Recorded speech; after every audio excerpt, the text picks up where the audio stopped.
यो कागती देख्दा बित्तिकै हजुरको मुखमा पनि पानी आयो है। शरीरलाई सङ्केत पठायो, त्यसपछि लार ग्रन्थि सक्रिय भएर मुखमा पानी आयो। यो रिफ्लेक्स हो, सोचले शरीर चलाउँछ।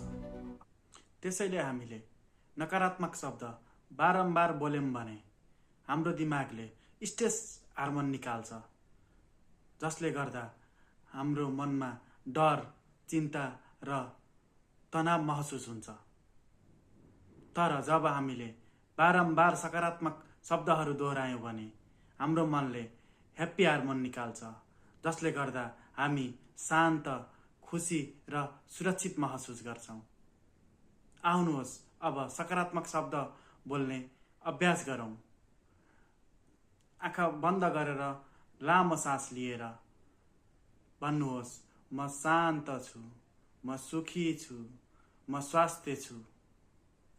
यही अभ्यास हजुरले दिनमा 3 देखि 5 चोटि गर्नुभयो भने 5 देखि 7 दिनमा मन सकारात्मक भएको महसुस गर्नुहुनेछ।